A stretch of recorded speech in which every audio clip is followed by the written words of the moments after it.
ਸਤਿ ਸ਼੍ਰੀ ਅਕਾਲ। ਤੁਸੀਂ ਦੇਖ ਰਹੇ ਹੋ ਪੰਜਾਬ ਮੇਲ USA TV। ਮੈਂ ਬरुण कौर मान। ਖਬਰਾਂ ਦੇ ਬ੍ਰਿਟਿਸ਼ ਤੁਹਾਡਾ ਸਵਾਗਤ। ਪੇਸ਼ ਨੇ ਪਹਿਲਾਂ ਝੁੰਡੀਆਂ ਖਬਰਾਂ। ਅਮਰੀਕਾ ਵਿੱਚ ਮਨੁੱਖੀ ਤਸਕਰੀ ਦੀਆਂ 3 ਵੱਖ-ਵੱਖ ਘਟਨਾਵਾਂ ਵਿੱਚ 6 ਹੋਰ ਪ੍ਰਵਾਸੀਆਂ ਦੀ ਮੌਤ, 10 ਨੂੰ ਗਿਆ ਬਚਾਇਆ। 53 ਪ੍ਰਵਾਸੀਆਂ ਦੇ ਮ੍ਰਿਤਕ ਪਾਏ ਜਾਣ ਤੋਂ ਬਾਅਦ ਮਨੁੱਖੀ ਤਸਕਰੀ ਦੇ ਦੋਸ਼ ਹੇਠ 4 ਵਿਅਕਤੀ ਗ੍ਰਿਫਤਾਰ। ਅਮਰੀਕਾ ਵਿੱਚ ਗੈਰ ਕਾਨੂੰਨੀ ਢੰਗ ਨਾਲ ਦਾਖਲ ਹੋਣ ਵਾਲੇ ਭਾਰਤੀਆਂ ਦੀ ਗਿਣਤੀ ਵਧੀ, ਗਿਰੋਹ ਦਾ ਪਰਦਾਫਾਸ਼। ਏਅਰ ਕੈਨੇਡਾ ਜੁਲਾਈ ਤੇ ਅਗਸਤ ਵਿੱਚ ਘਟਾਏਗੀ ਫਲਾਈਟਸ। ਅੰਮ੍ਰਿਤਸਰ ਏਅਰਪੋਰਟ ਤੇ ਸਿੰਗਾਪੁਰ ਦੀ ਫਲਾਈਟ ਵਿੱਚ ਬੰਬ ਹੋਣ ਦੀ ਸੂਚਨਾ ਤੇ ਪਈਆਂ ਭਾਜੜਾਂ।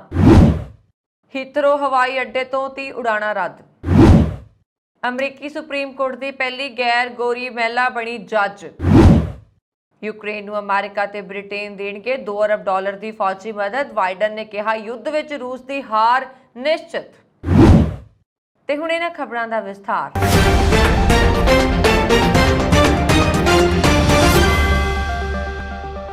ਅਮਰੀਕਾ ਦੇ ਟੈਕਸਾਸ ਰਾਜ ਵਿੱਚ ਪਿਛਲੇ 24 ਘੰਟਿਆਂ ਦੌਰਾਨ ਮਨੁੱਖੀ ਤਸਕਰੀ ਦੀਆਂ 3 ਵੱਖ-ਵੱਖ ਘਟਨਾਵਾਂ ਵਿੱਚ 6 ਪ੍ਰਵਾਸੀਆਂ ਦੀ ਮੌਤ ਹੋ ਗਈ, ਜਦਕਿ 10 ਨੂੰ ਬਚਾ ਲਿਆ ਗਿਆ।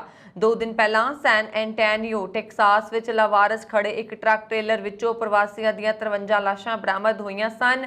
ਅਮਰੀਕਾ ਦੇ ਇਤਿਹਾਸ ਵਿੱਚ ਮਨੁੱਖੀ ਤਸਕਰੀ ਦੀ ਇਹ ਸਭ ਤੋਂ ਭਿਆਨਕ ਘਟਨਾ ਮੰਨੀ ਜਾ ਰਹੀ ਤਾਜ਼ਾ ਘਟਨਾ ਵਿੱਚ ਐਨਸੀਨਲ, ਟੈਕਸਾਸ ਵਿੱਚ US ਬਾਰਡਰ ਗਸ਼ਤੀ ਦਲ ਤੋਂ ਬਚਣ ਦੀ ਕੋਸ਼ਿਸ਼ ਵਿੱਚ ਇੱਕ ਚਿੱਟੇ ਰੰਗ ਦੀ SUVP ਜੀਪ ਇੰਟਰਸਟੇਟ 35 ਰਾਸ਼ਟਰੀ ਮਾਰਗ ਉੱਪਰ ਤੇਜ਼ ਰਫ਼ਤਾਰ ਨਾਲ ਨਿਕਲ ਗਈ, ਜਿਸ ਦਾ ਪਿੱਛਾ ਕੀਤਾ ਗਿਆ। ਲਾਰੇਡੋ ਦੇ ਉੱਤਰ ਵਿੱਚ ਤਕਰੀਬਨ 40 ਮੀਲ ਦੂਰ ਜਾ ਕੇ ਇਹ ਜੀਪ ਆਪਣਾ ਸੰਤੁਲਨ ਗਵਾ ਕੇ ਹਾਦਸਾਗ੍ਰਸਤ ਹੋ ਗਈ, ਜਿਸ ਵਿੱਚ ਸਵਾਰ 4 ਪ੍ਰਵਾਸੀ ਮੌਕੇ ਉੱਪਰ ਹੀ ਮ੍ਰਿਤਕ ਐਲਾਨ ਦਿੱਤੇ ਗਏ। ਹਾਈਵੇ ਪੈਟਰੋਲ ਸਾਰਜੈਂਟ ਐਰਿਕ ਅਨੁਸਾਰ ਇਸ ਘਟਨਾ ਦੀ ਮਨੁੱਖੀ ਤਸਕਰੀ ਦੀ ਕੋਸ਼ਿਸ਼ ਵਜੋਂ ਜਾਂਚ ਕੀਤੀ ਜਾ ਰਹੀ ਹੈ। ਜੀਪ ਦੇ ਡਰਾਈਵਰ ਦੀ ਹਾਲਤ ਗੰਭੀਰ ਹੈ, ਜਦਕਿ ਜੀਪ ਵਿੱਚ ਸਵਾਰ 2 ਹੋਰ ਵਿਅਕਤੀਆਂ ਨੂੰ ਹਸਪਤਾਲ ਦਾਖਲ ਕਰਵਾਇਆ ਗਿਆ ਹੈ। ਮਾਰੇ ਗਏ 2 ਵਿਅਕਤੀ ਗੁਆਟੇਮਾਲਾ ਤੇ ਇੱਕ ਵਿਅਕਤੀ ਮੈਕਸੀਕੋ ਦਾ ਹੈ। ਚੌਥੇ ਮ੍ਰਿਤਕ ਦੀ ਅਜੇ ਪਛਾਣ ਨਹੀਂ ਹੋ ਸਕੀ। ਜ਼ਖਮੀ ਹੋਏ 2 ਵਿਅਕਤੀ ਵੀ ਗੁਆਟੇਮਾਲਾ ਦੇ ਹਨ, ਜਦਕਿ ਡਰਾਈਵਰ ਅਮਰੀਕਾ ਦਾ ਹੈ। ਮਨੁੱਖੀ ਤਸਕਰੀ ਦੀ ਦੂਸਰੀ ਘਟਨਾ ਵਿੱਚ ਟੈਕਸਾਸ ਦੇ ਪਾਲਮਵਿਊ ਅਤੇ ਮੈਕਕੇਲਨ ਨੇੜੇ ਇੱਕ ਵਾਹਨ ਬਾਰਡਰ ਅਧਿਕਾਰੀਆਂ ਤੋਂ ਅੱਖ ਬਚਾ ਕੇ ਨਿਕਲਣ ਦੀ ਕੋਸ਼ਿਸ਼ ਵਿੱਚ ਹਾਦਸਾਗ੍ਰਸਤ ਹੋ ਗਿਆ, ਜਿਸ ਵਿੱਚ ਸਵਾਰ 2 ਵਿਅਕਤੀ ਮਾਰੇ ਗਏ। ਇੱਕ ਵਿਅਕਤੀ ਤੇ ਇੱਕ ਔਰਤ ਦੀ ਹਾਲਤ ਗੰਭੀਰ ਹੈ। ਮਨੁੱਖੀ ਤਸਕਰੀ ਦੇ ਇੱਕ ਹੋਰ ਮਾਮਲੇ ਵਿੱਚ ਈਗਲ ਰਸਤੇ ਦੇ ਅਧਿਕਾਰੀਆਂ ਨੇ ਇੱਕ ਕੰਟੇਨਰ ਵਿੱਚ ਬੰਦ 10 ਵਿਅਕਤੀਆਂ ਨੂੰ ਹਿਰਾਸਤ ਵਿੱਚ ਲਿਆ ਹੈ। ਸਮੇਂ ਸਿਰ ਪਤਾ ਲੱਗ ਜਾਣ ਕਾਰਨ ਇਹਨਾਂ ਲੋਕਾਂ ਦੀ ਜਾਨ ਬਚ ਗਈ। ਬੀਤੇ ਦਿਨੀ ਟੈਕਸਾਸ ਸੂਬੇ ਦੇ ਸ਼ਹਿਰ ਸੈਨ ਐਂਟੋਨੀਓ ਵਿੱਚ ਵਾਪਰੀ ਦੁਖਾਂਤ ਘਟਨਾ ਦੇ ਸੰਬੰਧ ਵਿੱਚ 4 ਲੋਕਾਂ ਨੂੰ ਗ੍ਰਿਫਤਾਰ ਕੀਤਾ ਗਿਆ ਤੇ ਮਨੁੱਖੀ ਤਸਕਰੀ ਦੇ ਦੋਸ਼ ਹੇਠ ਉਹਨਾਂ ਨੂੰ ਚਾਰਜ ਕੀਤਾ ਗਿਆ, ਜਿੱਥੇ ਇੱਕ ਟ੍ਰੇਲਰ ਵਿੱਚ 53 ਪ੍ਰਵਾਸੀ ਮਰੇ ਹੋਏ ਪਾਏ ਗਏ ਸਨ। ਪੁਲਿਸ ਨੇ ਇਸ ਘਟਨਾ ਵਿੱਚ ਮਾਰੇ ਗਏ ਕਈ ਲੋਕ ਲੱਭੇ ਸਨ। ਮਰਨ ਵਾਲਿਆਂ ਵਿੱਚ ਮੈਕਸੀਕੋ ਦੇ 27, ਹੌਂਡਰੂਸ ਦੇ 14, ਗੁਆਟੇਮਾਲਾ ਦੇ 7 ਅਤੇ ਅਲ ਸਲਵਾਡੋਰ ਦੇ 2 ਲੋਕ ਸ਼ਾਮਲ ਨੇ। ਪੀੜਤਾਂ ਵਿੱਚੋਂ ਇੱਕ ਦੀ ਕੋਈ ਪਛਾਣ ਨਹੀਂ ਹੋਈ, ਪਰ ਏਜੰਟਾਂ ਨੇ ਕਿਹਾ ਹੈ ਕਿ ਲਾਰੇਡੋ ਬਾਰਡਰ ਪੈਟਰੋਲ ਦੀ ਵੀਡੀਓ ਨੇ ਪੁਸ਼ਟੀ ਕੀਤੀ ਹੈ ਕਿ ਉਹ ਟਰੱਕ ਡਰਾਈਵਰ ਸੀ, ਕਿਉਂਕਿ ਉਸਦੇ ਕੱਪੜੇ ਫੁਟੇਜ ਤੇ ਦਿਖਾਈ ਦਿੱਤੇ। ਦੂਜਾ ਵਿਅਕਤੀ 28 ਸਾਲਾ ਕ੍ਰਿਸਚੀਅਨ ਮਾਰਟੀਨੇਜ਼ ਹੈ, ਜਿਸ ਨੂੰ ਮੰਗਲਵਾਰ ਨੂੰ ਫਿਲਿਸਤੀਨ, ਟੈਕਸਾਸ ਵਿੱਚ ਗ੍ਰਿਫਤਾਰ ਕੀਤਾ ਗਿਆ ਸੀ। ਉਸਤੇ ਗੈਰ ਕਾਨੂੰਨੀ ਪਰਦੇਸੀ ਲੋਕਾਂ ਨੂੰ ਲਿਜਾਣ ਦੀ ਸਾਜ਼ਿਸ਼ ਦਾ ਇੱਕ ਦੋਸ਼ ਹੈ, ਜਿਸ ਦੇ ਨਤੀਜੇ ਵਜੋਂ ਉਸਦੀ ਗ੍ਰਿਫਤਾਰੀ ਹੋ ਗਈ ਹੈ। ਪੁਲਿਸ ਨੇ ਜੁਆਨ ਕਲੌਡੀਓ ਡੀ ਡੁਮੈਂਡੇਜ਼ ਅਤੇ ਜੁਆਨ ਫ੍ਰਾਂਸਿਸਕੋ, ਦੋਵੇਂ ਮੈਕਸੀਕੋ ਦੇ ਨਾਗਰਿਕਾਂ ਨੂੰ ਵੀ ਗ੍ਰਿਫਤਾਰ ਕੀਤਾ ਹੈ। ਸੈਨ ਐਂਟੋਨੀਓ ਵਿੱਚ ਇਹ ਤਰਾਸਦੀ ਉਸ ਸਮੇਂ ਵਾਪਰੀ ਜਦੋਂ ਵੱਡੀ ਗਿਣਤੀ ਵਿੱਚ ਪ੍ਰਵਾਸੀ ਅਮਰੀਕਾ ਆ ਰਹੇ ਸਨ, ਜਿਨ੍ਹਾਂ ਵਿੱਚ ਬਹੁਤ ਸਾਰੇ ਤੇਜ਼ ਦਰਿਆਵਾਂ ਨੂੰ ਪਾਰ ਕਰਨ ਲਈ ਖਤਰਨਾਕ ਜ਼ੋਖਮ ਲੈ ਰਹੇ ਸਨ। ਮਈ ਵਿੱਚ ਪ੍ਰਵਾਸੀਆਂ ਨੂੰ ਤਕਰੀਬਨ 2,40,000 ਵਾਰ ਰੋਕਿਆ ਗਿਆ ਸੀ। 1 ਸਾਲ ਪਹਿਲਾਂ ਨਾਲੋਂ 1/3 ਹੁਣ ਵੱਧ ਹੈ। ਅਮਰੀਕਾ ਦੇ ਟੈਕਸਾਸ ਵਿੱਚ ਮੈਕਸੀਕੋ ਤੋਂ ਆਏ ਟਰੱਕ ਅੰਦਰ ਹੁਣ ਤੱਕ 51 ਲਾਸ਼ਾਂ ਮਿਲੀਆਂ ਸਨ ਤੇ ਇਹ ਲੋਕ ਗੈਰ ਕਾਨੂੰਨੀ ਢੰਗ ਨਾਲ ਟਰੱਕ ਵਿੱਚ ਭਰ ਕੇ ਲਿਆਏ ਗਏ ਸਨ। ਇਸ ਭਿਆਨਕ ਘਟਨਾ ਕਾਰਨ ਸ਼ਰਨਾਰਥੀਆਂ ਦਾ ਮੁੱਦਾ ਫਿਰ ਭਖ ਗਿਆ। ਇਸ ਦਾ ਇੱਕ ਪਹਿਲਾ ਇਹ ਵੀ ਹੈ ਕਿ ਹਾਲ ਦੇ ਸਾਲਾਂ ਵਿੱਚ ਗੈਰ ਕਾਨੂੰਨੀ ਪ੍ਰਵੇਸ਼ ਦੇ ਮਾਮਲੇ ਵਿੱਚ ਭਾਰਤੀਆਂ ਦੀ ਗਿਣਤੀ ਵੀ ਤੇਜ਼ੀ ਨਾਲ ਵਧ ਰਹੀ ਹੈ। ਹਾਲ ਹੀ ਵਿੱਚ ਇੱਕ ਅਮਰੀਕੀ ਸੰਘੀ ਏਜੰਸੀ ਨੇ ਇੱਕ ਗਿਰੋਹ ਦਾ ਪਰਦਾਫਾਸ਼ ਕੀਤਾ ਜੋ ਕੈਨੇਡੀਅਨ ਸਰਹੱਦ ਤੋਂ ਭਾਰਤੀਆਂ ਦੇ ਗੈਰ ਕਾਨੂੰਨੀ ਪ੍ਰਵੇਸ਼ ਦੀ ਸਹੂਲਤ ਦਿੰਦਾ ਸੀ। ਗਿਰੋਹ ਦੇ ਸਰਗਨਾ ਜਸਪਾਲ ਗਿੱਲ ਨੂੰ ਗ੍ਰਿਫਤਾਰ ਕਰ ਲਿਆ ਗਿਆ, ਜੋ ਕੈਲੀਫੋਰਨੀਆ ਤੋਂ ਇਸ ਨੈਟਵਰਕ ਨੂੰ ਚਲਾਉਂਦਾ ਸੀ। ਜਾਂਚ ਵਿੱਚ ਸ਼ਾਮਲ ਇੱਕ ਸੰਘੀ ਏਜੰਟ ਨੇ ਦੱਸਿਆ ਕਿ ਇਸ ਗਿਰੋਹ ਨੇ ਹਜ਼ਾਰਾਂ ਭਾਰਤੀਆਂ ਨੂੰ ਉਬੇਰ ਕੈਬ ਰਾਹੀਂ ਗੈਰ ਕਾਨੂੰਨੀ ਢੰਗ ਨਾਲ ਅਮਰੀਕਾ ਪਹੁੰਚਾਇਆ। ਗਿੱਲ ਨੇ ਹਰੇਕ ਵਿਅਕਤੀ ਕੋਲੋਂ 23 ਤੋਂ 55 ਲੱਖ ਰੁਪਏ ਵਸੂਲ ਕੀਤੇ। ਇਹਨਾਂ ਲੋਕਾਂ ਨੂੰ ਟੂਰਿਸਟ ਵੀਜ਼ੇ ਤੇ ਕੈਨੇਡਾ ਲਿਆਂਦਾ ਜਾਂਦਾ ਹੈ। ਇੱਥੋਂ ਇਹਨਾਂ ਨੂੰ ਫਰਜ਼ੀ ਦਸਤਾਵੇਜ਼ਾਂ ਤੇ ਉਬੇਰ ਕੈਬ ਰਾਹੀਂ ਅਮਰੀਕਾ ਲਿਆਂਦਾ ਜਾਂਦਾ ਹੈ। ਅਮਰੀਕਾ ਵਿੱਚ ਗੈਰ ਕਾਨੂੰਨੀ ਪ੍ਰਵਾਸੀਆਂ ਵਿੱਚ ਭਾਰਤੀ ਤੀਸਰਾ ਵੱਡਾ ਹਿੱਸਾ ਨੇ। ਅਮਰੀਕਾ ਵਿੱਚ ਰਹਿ ਰਹੇ 1 ਕਰੋੜ ਗੈਰ ਕਾਨੂੰਨੀ ਪ੍ਰਵਾਸੀਆਂ ਵਿੱਚੋਂ 6 ਲੱਖ ਭਾਰਤੀ ਨੇ। ਮੈਕਸੀਕੋ ਸਰਹੱਦ ਤੋਂ ਆਉਣ ਵਾਲੇ ਵੜੇ ਗਏ ਲੋਕਾਂ ਵਿੱਚ 2007 ਵਿੱਚ 76 ਭਾਰਤੀ, 2019 ਵਿੱਚ 7600 ਭਾਰਤੀ ਅਤੇ 2021 ਵਿੱਚ 2600 ਭਾਰਤੀ ਫੜੇ ਗਏ ਸਨ। ਇਸ ਸਾਲ ਅਮਰੀਕਾ ਵਿੱਚ ਗੈਰ ਕਾਨੂੰਨੀ ਢੰਗ ਨਾਲ ਦਾਖਲ ਹੋਣ ਦੀ ਕੋਸ਼ਿਸ਼ ਵਿੱਚ 40% ਭਾਰਤੀ, 80% ਚੀਨ ਦੇ ਅਤੇ 99% ਫਿਲੀਪੀਨ ਦੇ ਨਾਗਰਿਕ ਫੜੇ ਗਏ। Homeland security agent David Peter's ਨੇ ਦੱਸਿਆ ਕਿ ਉਬੇਰ ਜ਼ਰੀਏ ਏਸ਼ੀਆ ਖਾਸ ਕਰਕੇ ਭਾਰਤ ਤੋਂ ਵੱਡੀ ਗਿਣਤੀ ਵਿੱਚ ਲੋਕਾਂ ਨੂੰ ਲਿਆਂਦਾ ਜਾ ਰਿਹਾ। ਕਾਨੂੰਨੀ ਪੇਚੀਦਗੀਆਂ ਨਾਲ ਨਜਿੱਠਣ ਲਈ ਅਕਸਰ ਉਹਨਾਂ ਕੋਲ ਜਾਲੀ ਦਸਤਾਵੇਜ਼ ਹੁੰਦੇ ਨੇ। ਗਿੱਲ ਗੈਂਗ ਦੇ 17 ਉਬੇਰ ਖਾਤੇ ਮਿਲੇ ਨੇ। ਉਸਨੇ ਇੱਕ ਖਾਤੇ ਨਾਲ 90 ਯਾਤਰਾਵਾਂ ਕੀਤੀਆਂ। ਇਸ ਗਰੋਹ ਨੇ ਲਗਭਗ 1530 ਚੱਕਰ ਲਗਾਏ ਅਤੇ ਹਜ਼ਾਰਾਂ ਭਾਰਤੀਆਂ ਨੂੰ ਅਮਰੀਕਾ ਅੰਦਰ ਲਿਆਂਦਾ। ਭਾਰਤੀ ਅਮਰੀਕਾ ਜਾਣ ਦੇ ਸੁਪਨੇ ਨੂੰ ਪੂਰਾ ਕਰਨ ਲਈ ਆਪਣੀ ਜਾਨ ਨੂੰ ਜ਼ੋਖਮ ਵਿੱਚ ਪਾ ਰਹੇ ਨੇ। ਇਸ ਸਾਲ 21 ਜਨਵਰੀ ਨੂੰ ਅਮਰੀਕਾ ਤੋਂ ਸਿਰਫ 30 ਫੁੱਟ ਦੂਰ ਕੈਨੇਡਾ ਵਿੱਚ ਇੱਕ ਗੁਜਰਾਤੀ ਪਰਿਵਾਰ ਦੇ 4 ਮੈਂਬਰਾਂ ਦੀਆਂ ਲਾਸ਼ਾਂ ਬਰਫ਼ ਵਿੱਚ ਦੱਬੀਆਂ ਮਿਲੀਆਂ ਸਨ। ਪਰਿਵਾਰ ਗੈਰ ਕਾਨੂੰਨੀ ਤੌਰ ਤੇ ਅਮਰੀਕਾ ਪ੍ਰਵਾਸ ਕਰਨਾ ਚਾਹੁੰਦਾ ਸੀ ਅਤੇ ਬਰਫ਼ ਦੇ ਤੋਦੇ ਦੀ ਮਾਰ ਹੇਠ ਆ ਗਿਆ। ਇਸੇ ਤਰ੍ਹਾਂ ਪਿਛਲੇ ਦਿਨੀ ਅਮਰੀਕੀ ਸਰਹੱਦ ਤੇ ਗਸ਼ਤੀ ਟੀਮ ਨੇ ਡੁੱਬਦੀ ਕਿਸ਼ਤੀ ਤੋਂ 6 ਭਾਰਤੀਆਂ ਨੂੰ ਬਚਾਇਆ ਸੀ। ਉਹਨਾਂ ਖਿਲਾਫ ਗੈਰ ਕਾਨੂੰਨੀ ਤਰੀਕੇ ਨਾਲ ਅਮਰੀਕਾ 'ਚ ਦਾਖਲ ਹੋਣ ਦਾ ਮਾਮਲਾ ਦਰਜ ਕੀਤਾ ਗਿਆ ਹੈ।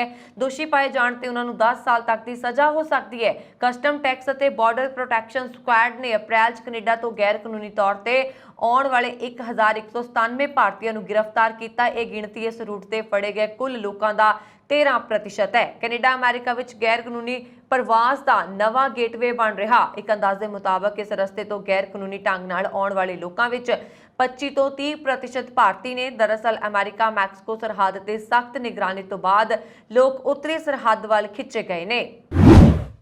ਕੈਨੇਡਾ ਦੇ ਹਵਾਈ ਅੱਡਿਆਂ ਤੇ ਲੰਬੀਆਂ ਕਤਾਰਾਂ ਵਿੱਚ ਉਲਝ ਰਹੇ ਹਵਾਈ ਯਾਤਰੀਆਂ ਨੂੰ ਕਾਫੀ ਜ਼ਿਆਦਾ ਮੁਸ਼ਕਲਾਂ ਦਾ ਸਾਹਮਣਾ ਕਰਨਾ ਪੈ ਰਿਹਾ। ਇਸੇ ਵਿਚਾਲੇ ਕੈਨੇਡਾ ਦੀਆਂ ਸਭ ਤੋਂ ਵੱਡੀਆਂ ਹਵਾਈ ਕੰਪਨੀਆਂ ਵਿੱਚ ਸ਼ਾਮਲ ਏਅਰ ਕੈਨੇਡਾ ਵੱਡਾ ਕਦਮ ਚੁੱਕਣ ਜਾ ਰਹੀ ਹੈ। ਇਸ ਕੰਪਨੀ ਨੇ ਗਾਹਕ ਸੇਵਾ ਵਿੱਚ ਕਮੀ ਦੇ ਚਲਦਿਆਂ ਜੁਲਾਈ ਅਤੇ ਅਗਸਤ ਮਹੀਨੇ ਵਿੱਚ ਆਪਣੀਆਂ ਫਲਾਈਟਸ ਦੀ 15% ਦੀ ਗਿਣਤੀ ਘਟਾਉਣ ਦਾ ਫੈਸਲਾ ਲਿਆ।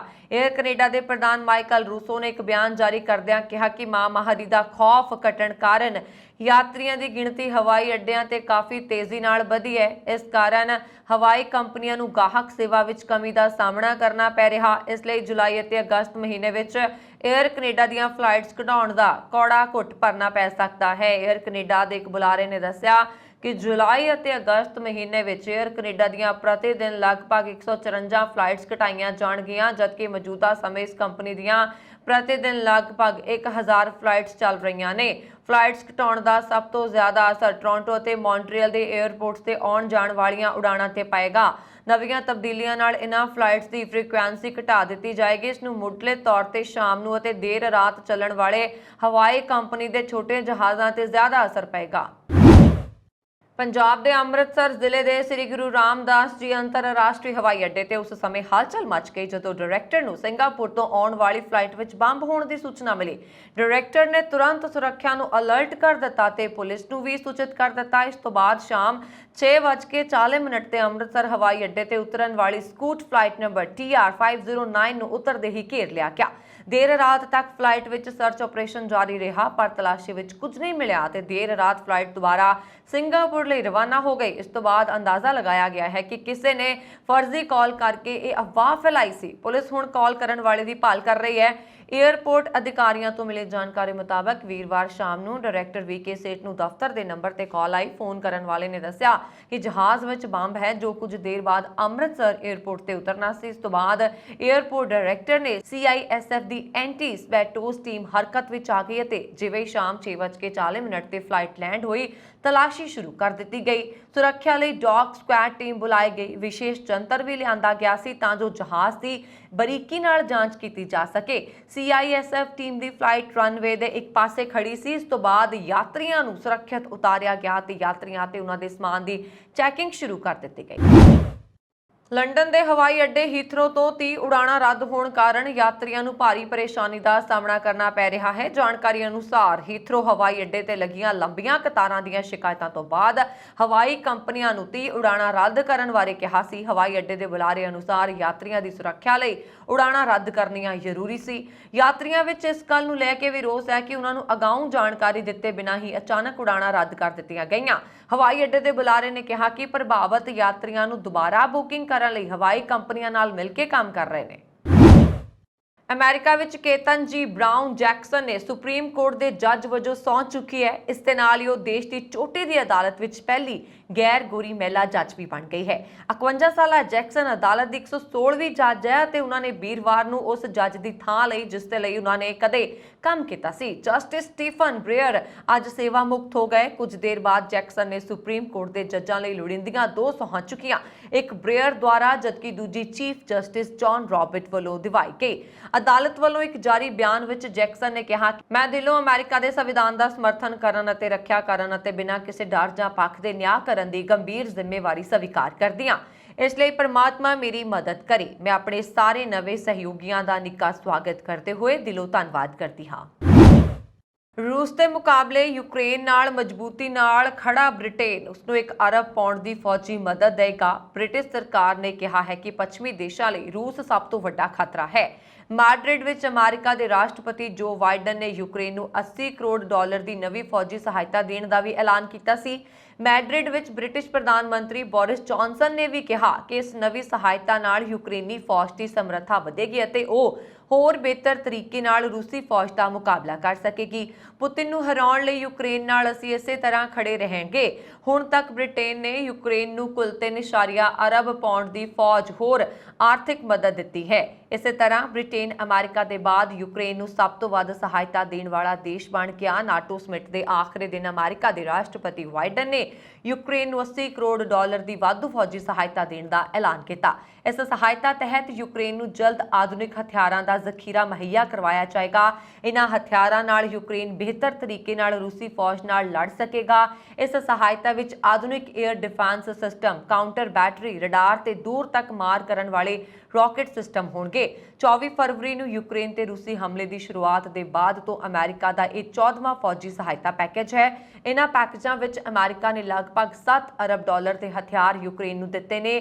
ਬਾਈਡਨ ਨੇ ਯੂਰਪ ਵਿੱਚ ਗੈਸ ਕੀਮਤ ਵਿੱਚ ਵਾਧੇ ਤੇ ਚਿੰਤਾ ਵੀ ਪ੍ਰਗਟ ਕੀਤੀ ਹੈ। ਉਹਨਾਂ ਨੇ ਕਿਹਾ ਕਿ ਰੂਸ ਗੈਸ ਦਾ ਇਸਤੇਮਾਲ ਹਥਿਆਰਾਂ ਵਜੋਂ ਕਰ ਰਿਹਾ ਹੈ। ਬਾਈਡਨ ਨੇ ਕਿਹਾ ਕਿ ਉਹਨਾਂ ਨੂੰ ਨਹੀਂ ਪਤਾ ਕਿ ਯੂਕਰੇਨ ਵਿੱਚ ਯੁੱਧ ਕਦੋਂ ਖਤਮ ਹੋਏਗਾ, ਪਰ ਉਹ ਇਹ ਜਾਣਦੇ ਨੇ ਕਿ ਯੂਕਰੇਨ ਵਿੱਚ ਰੂਸ ਦੀ ਹਾਰ ਨਾਲ ਇਹ ਯੁੱਧ ਖਤਮ ਹੋਏਗਾ। ਯੂਕਰੇਨ ਰੂਸ ਜੰਗ ਦੌਰਾਨ ਰੂਸ ਦਾ ਸਮਰਥਨ ਕਰਨ ਲਈ ਅਮਰੀਕਾ ਨੇ ਚੀਨ ਅਤੇ ਪਾਕਿਸਤਾਨ ਸਮੇਤ ਕਈ ਦੇਸ਼ਾਂ ਦੀਆਂ 36 ਤੋਂ ਵੱਧ ਕੰਪਨੀਆਂ ਨੂੰ ਬਲੈਕਲਿਸਟ ਕੀਤਾ ਹੈ। ਜੋ ਬਾਈਡਨ ਦੇ ਪ੍ਰਸ਼ਾਸਨ ਨੇ ਇਹ ਕਦਮ ਉਦੋਂ ਚੁੱਕਿਆ ਹੈ ਜਦੋਂ ਉਹ ਰੂਸ ਦੇ ਫੌਜੀ ਅਤੇ ਉਦਯੋਗਿਕ ਕਾਰਜਾਂ ਦਾ ਸਮਰਥਨ ਕਰਦਾ ਹੈ। ਇਹਨਾਂ ਵਿੱਚ 5 ਚੀਨੀ ਕੰਪਨੀਆਂ ਸ਼ਾਮਲ ਨੇ ਜਿਨ੍ਹਾਂ ਨੇ ਰੂਸੀ ਫੌਜੀ ਅਤੇ ਰੱਖਿਆ ਪ੍ਰਣਾਲੀਆਂ ਨੂੰ ਸਹਾਇਤਾ ਪ੍ਰਦਾਨ ਕੀਤੀ ਸੀ। ਪ੍ਰਾਪਤ ਜਾਣਕਾਰੀ ਅਨੁਸਾਰ ਅਮਰੀਕਾ ਵੱਲੋਂ ਜਿਨ੍ਹਾਂ ਕੰਪਨੀਆਂ ਨੂੰ ਬਲੈਕਲਿਸਟ ਕੀਤਾ ਗਿਆ ਉਹਨਾਂ ਵਿੱਚ ਰੂਸ, ਸੰਯੁਕਤ ਅਰਬ ਅਮੀਰਾਤ, Lithuania, Pakistan, Singapore, UK, Uzbekistan, Vietnam ਆਦਿ ਦੇਸ਼ ਦੀਆਂ ਕੰਪਨੀਆਂ ਸ਼ਾਮਲ ਨੇ। ਇਹਨਾਂ 36 ਕੰਪਨੀਆਂ ਵਿੱਚੋਂ 25 ਨੇ ਆਪਣੇ ਸੰਚਾਲਨ ਚੀਨ ਵਿੱਚ ਕੀਤੇ ਸਨ। ਅਮਰੀਕਾ ਨੇ ਕਿਹਾ ਕਿ ਪਾਬੰਦੀਆਂ ਲੱਗਣ ਤੋਂ ਬਾਅਦ ਵੀ ਇਹਨਾਂ ਕੰਪਨੀਆਂ ਨੇ ਰੂਸ ਨਾਲ ਸਮਝੌਤਾ ਕਰਨਾ ਅਤੇ ਮਾਲ ਦੀ ਸਪਲਾਈ ਜਾਰੀ ਰੱਖੀ ਹੈ। ਇਹ ਉਹਨਾਂ ਕੰਪਨੀਆਂ ਤੇ ਦੇਸ਼ਾਂ ਲਈ ਸਖਤ ਸੰਦੇਸ਼ ਹੈ ਕਿ ਜੋ ਰੂਸ ਦਾ ਸਮਰਥਨ ਕਰਨਗੇ ਅਮਰੀਕਾ ਉਸ ਨੂੰ ਬਾਕੀ ਦੁਨੀਆ ਨਾਲੋਂ ਘੱਟ ਦੇਗਾ। 3 ਚੀਨੀ ਕੰਪਨੀਆਂ ਕੋਨੇਕ ਇਲੈਕਟ੍ਰੋਨਿਕ ਲਿਮਟਿਡ, ਹਾਂਗਕਾਂਗ ਸਥਿਤ ਵਰਲਡ ਜੇਟਾ ਤੇ ਲੌਜਿਸਟਿਕਸ ਲਿਮਟਿਡ ਤੇ ਰੂਸੀ ਫੌਜ ਦੀ ਮਦਦ ਕਰਨ ਦਾ ਦੋਸ਼ ਹੈ। ਅਮਰੀਕਾ ਵਿੱਚ ਭਾਰਤੀ ਮੂਲ ਦੇ ਸੰਸਦ ਮੈਂਬਰ ਰਾਜਾ ਕ੍ਰਿਸ਼ਨਾ ਮੂਰਤੀ ਨੇ ਇਲੀਨੋਇਸ ਸੂਬੇ ਤੋਂ ਡੈਮੋਕ੍ਰੈਟਿਕ ਪਾਰਟੀ ਦੀ ਪ੍ਰਾਇਮਰੀ ਚੋਣ ਜਿੱਤ ਲਈ ਹੈ। ਕ੍ਰਿਸ਼ਨਾ ਮੂਰਤੀ ਨੇ ਆਪਣੇ ਵਿਰੋਧੀ ਜ਼ੁਨੈਦ ਅਹਿਮਦ ਦੁਆਰਾ ਚਲਾਈ ਗਈ ਵਿਸ਼ਾਲ ਫਿਰਕੂ ਮੁਹਿੰਮ ਦੇ ਬਾਵਜੂਦ ਫੈਸਲਾ ਕੁੰਨ ਜਨਾਦੇਸ਼ ਹਾਸਲ ਕੀਤਾ। ਇਲੀਨੋਇਸ ਸੂਬੇ ਵਿੱਚ ਕ੍ਰਿਸ਼ਨਾ ਮੂਰਤੀ ਨੇ ਜ਼ੁਨੈਦ ਅਹਿਮਦ ਨੂੰ 71% ਤੋਂ ਵੱਧ ਵੋਟਾਂ ਦੇ ਫਰਕ ਨਾਲ ਹਰਾਇਆ। ਕ੍ਰਿਸ਼ਨਾ ਮੂਰਤੀ ਨੇ ਇਸ ਜਿੱਤ ਤੋਂ ਬਾਅਦ ਕਿਹਾ ਕਿ ਮੈਂ ਇਸ ਜਿੱਤ ਨਾਲ ਬੇहद ਸਨਮਾਨਿਤ ਮਹਿਸੂਸ ਕਰ ਰਿਹਾ ਹਾਂ। ਇਲੀਨੋਇਸ ਦੇ 8ਵੇਂ ਜ਼ਿਲ੍ਹੇ ਵਿੱਚ ਡੈਮੋਕ੍ਰੈਟਿਕ ਪਾਰਟੀ ਦੇ ਪ੍ਰਾਇਮਰੀ ਵੋਟਰਾਂ ਨੇ ਅਮਰੀਕੀ ਕਾਂਗਰਸ ਲਈ ਮੇਰੀ ਮੋੜ ਚੋਣ ਲਈ ਵੱਡੀ ਗਿਣਤੀ ਵਿੱਚ ਵੋਟ ਦਿੱਤੀ ਹੈ। ਉਹਨਾਂ ਨੇ ਕਿਹਾ ਹੈ ਕਿ ਇਲੀਨੋਇਸ ਸੂਬੇ ਦੇ ਲੋਕ ਸ਼ਾਂਤੀ, ਤਰੱਕੀ ਅਤੇ ਖੁਸ਼ਹਾਲੀ ਚਾਹੁੰਦੇ ਨੇ। ਮੈਂ ਕਾਂਗਰਸ ਵਿੱਚ ਮੱਧ ਵਰਗ ਦੇ ਲੋਕਾਂ ਨਾਲ ਜੁੜੇ ਮੁੱਦਿਆਂ ਅਤੇ ਔਰਤਾਂ ਦੇ ਗਰਭ ਅਵਸਥਾ ਦੇ ਅਧਿਕਾਰਾਂ ਦੀ ਗੱਲ ਕਰਾਂਗਾ। ਇਸ ਤੋਂ ਇਲਾਵਾ ਮਹਿੰਗਾਈ ਅਤੇ ਗੈਸ ਦੀਆਂ ਵੱਧਦੀਆਂ ਕੀਮਤਾਂ ਖਿਲਾਫ ਵੀ ਆਵਾਜ਼ ਬੁਲੰਦ ਕਰਦਾ ਰਹਾਂਗਾ। ਮੈਂ ਆਉਣ ਵਾਲੇ ਮਹੀਨਿਆਂ ਵਿੱਚ ਇਹਨਾਂ ਮੁੱਦਿਆਂ ਨੂੰ ਹੱਲ ਕਰਨ ਲਈ ਅਣਥੱਕ ਕੰਮ ਕਰਨਾ ਜਾਰੀ ਰੱਖਾਂਗਾ। ਕ੍ਰਿਸ਼ਨਾਮੂਰਤੀ 2017 ਤੋਂ ਇਲੀਨੋਇਸ ਦੇ 8ਵੇਂ ਜ਼ਿਲ੍ਹੇ ਲਈ ਅਮਰੀਕੀ ਕਾਂਗਰਸ ਦੇ ਮੈਂਬਰ ਵਜੋਂ ਸੇਵਾ ਕਰ ਰਹੇ ਨੇ। ਕ੍ਰਿਸ਼ਨਾਮੂਰਤੀ ਦੇ ਮਾਤਾ-ਪਿਤਾ ਤਾਮਿਲਨਾਡੂ ਤੋਂ ਨੇ। ਅਮਰੀਕੀ ਕਾਂਗਰਸ ਦੇ 3 ਵਾਰ ਮੈਂਬਰ ਰਹਿ ਚੁੱਕੇ ਕ੍ਰਿਸ਼ਨਾਮੂਰਤੀ ਦਾ ਜਨਮ ਨਵੀਂ ਦਿੱਲੀ ਵਿੱਚ ਹੋਇਆ ਸੀ। ਉਹ 8 ਨਵੰਬਰ ਨੂੰ ਹੋਣ ਵਾਲੀਆਂ ਅਮਰੀਕੀ ਆਮ ਚੋਣਾਂ ਵਿੱਚ ਰਿਪਬਲਿਕ ਕ੍ਰਿਸ ਡਗਲਸ ਦਾ ਸਾਹਮਣਾ ਕਰਨਗੇ। ਅਮਰੀਕੀ ਪੌਪ ਗਾਇਕ ਆਰ ਕੈਲੀ ਨੂੰ ਔਰਤਾਂ ਤੇ ਬੱਚਿਆਂ ਦੇ ਜਿਨਸੀ ਸ਼ੋਸ਼ਣ ਤੋਂ ਬਾਅਦ ਦੋਸ਼ੀ ਠਹਿਰਾਏ ਜਾਣ ਤੋਂ ਬਾਅਦ 30 ਸਾਲਾਂ ਦੀ ਕੈਦ ਦੀ ਸਜ਼ਾ ਸੁਣਾਈ ਗਈ ਹੈ। ਸੂਤਰਾਂ ਦੇ ਮੁਤਾਬਕ R&D ਸੰਗੀਤਕ ਸ਼ੈਲੀ ਦੇ 55 ਸਾਲਾ ਕਲਾਕਾਰਾਂ ਨੂੰ ਪਿਛਲੇ ਸਾਲ ਸਤੰਬਰ ਵਿੱਚ ਨਿਊਯਾਰਕ ਵਿੱਚ ਜੌਨ ਤਸਕਰੀ ਨਾਲ ਸੰਬੰਧਿਤ ਅਪਰਾਧਾਂ ਵਿੱਚ ਦੋਸ਼ੀ ਪਾਇਆ ਗਿਆ ਸੀ। ਔਰ ਕੈਲੀ ਦੇ ਵਕੀਲ ਨੇ ਕਿਹਾ ਕਿ ਸਜ਼ਾ ਸੁਣਾਏ ਜਾਣ ਤੋਂ ਬਾਅਦ ਉਹ ਅੱਗੇ ਅਪੀਲ ਕਰੇਗਾ। ਦੱਸਿਆ ਜਾ ਰਿਹਾ ਹੈ ਕਿ ਫੈਸਲਾ ਸੁਣਾਏ ਜਾਣ ਦੇ ਸਮੇਂ ਕੈਲੀ ਜੇਲ੍ਹ ਦੇ ਪਹਿਰਾਵੇ ਅਤੇ ਕਾਲੇ ਚਸ਼ਮੇ ਵਿੱਚ ਨਜ਼ਰ ਆਇਆ ਸੀ, ਜਿਸ ਦੌਰਾਨ ਉਸਨੇ ਕੁਝ ਵੀ ਕਹਿਣ ਤੋਂ ਇਨਕਾਰ ਕਰ ਦਿੱਤਾ ਤੇ ਕੋਈ ਜਵਾਬ ਨਹੀਂ ਦਿੱਤਾ। US ਦੇ ਜ਼ਿਲ੍ਹਾ ਅਦਾਲਤ ਦੇ ਜੱਜ ਐਨ ਡੋਨਾਲੀ ਨੇ ਆਪਣੇ ਫੈਸਲੇ ਵਿੱਚ ਕਿਹਾ ਕਿ ਆਰ ਕੈਲੀ ਨੇ ਜੌਨ ਸ਼ੋਸ਼ਣ ਨੂੰ ਆਪਣੇ ਹਥਿਆਰਾਂ ਵਜੋਂ ਵਰਤਿਆ। ਇਸ ਦੇ ਨਾਲ ਉਹਨਾਂ ਨੇ ਕਿਹਾ ਕਿ ਪੀੜਤਾਂ ਨਾਲ ਅਜਿਹਾ ਵਿਵਹਾਰ ਕੀਤਾ ਜੋ ਅਸਹਿਣ ਸੀ। ਇਸ ਤੋਂ ਬਾਅਦ ਪੀੜਤਾਂ ਨੂੰ ਜੌਨ ਸੰਬੰਧਿਤ ਬਿਮਾਰੀਆਂ ਵਿੱਚ ਵੀ ਸ਼ਾਮਲ ਹੋਣਾ ਪਿਆ। ਦੱਸ ਦਈਏ ਕਿ ਅਦਾਲਤ ਵਿੱਚ ਇਹ ਵੀ ਖੁਲਾਸਾ ਹੋਇਆ ਕਿ ਕੈਲੀ ਨੇ 1994 ਵਿੱਚ ਗਾਇਕਾ ਆਲੀਆ ਨਾਲ ਵਿਆਹ ਕੀਤਾ ਸੀ ਜਦੋਂ ਉਹ ਕੇਵਲ 15 ਸਾਲ ਦੀ ਸੀ। ਹਾਲਾਂਕਿ ਫਿਰ ਸਰਟੀਫਿਕੇਟ ਨੇ ਉਸ ਦੀ ਉਮਰ 18 ਸਾਲ ਦਰਸਾਈ ਗਈ ਸੀ। ਉਹਨਾਂ ਦਾ ਵਿਆਹ ਬਾਅਦ ਵਿੱਚ ਰੱਦ ਕਰ ਦਿੱਤਾ ਗਿਆ ਸੀ ਤੇ 9 ਸਾਲਾਂ ਬਾਅਦ ਆਲੀਆ ਦਾ ਇੱਕ ਜਹਾਜ਼ ਹਾਦਸੇ ਵਿੱਚ ਮੌਤ ਹੋ ਗਈ ਸੀ। ਪੈਸੇ ਕਮਾਉਣ ਲਈ ਦੁਨੀਆ ਵਿੱਚ ਲੋਕ ਤਰ੍ਹਾਂ ਦੇ ਬਿਜ਼ਨਸ ਕਰਦੇ ਨੇ। ਇਸ ਵਿੱਚੋਂ ਕੁਝ ਤਾਂ ਰੈਗੂਲਰ ਕੰਮ ਕਰਦੇ ਨੇ ਤਾਂ ਜਾਂ ਕੁਝ ਅਜਿਹੇ ਵੀ ਹੁੰਦੇ ਨੇ ਜਿਨ੍ਹਾਂ ਬਾਰੇ ਅਸੀਂ ਪਹਿਲਾਂ ਕਦੇ ਸੋਚਿਆ ਨਹੀਂ ਹੁੰਦਾ। ਇੱਕ ਸੋਸ਼ਲ ਮੀਡੀਆ ਇਨਫਲੂਐਂਸਰ ਨੇ ਅਜਿਹਾ ਹੀ ਅਨੋਖਾ ਕੰਮ ਅਪਣਾ ਕੇ ਆਪਣੀ ਕਮਾਈ ਨੂੰ ਵਧਾ ਲਿਆ। ਦਿਲਚਸਪ ਗੱਲ ਇਹ ਹੈ ਕਿ ਪੈਸੇ ਕਮਾਉਣ ਲਈ ਉਸਨੂੰ ਆਪਣੇ ਘਰ ਦਾ ਬਿਸਤਰਾ ਤੱਕ ਨਹੀਂ ਛੱਡਣਾ ਪੈਂਦਾ।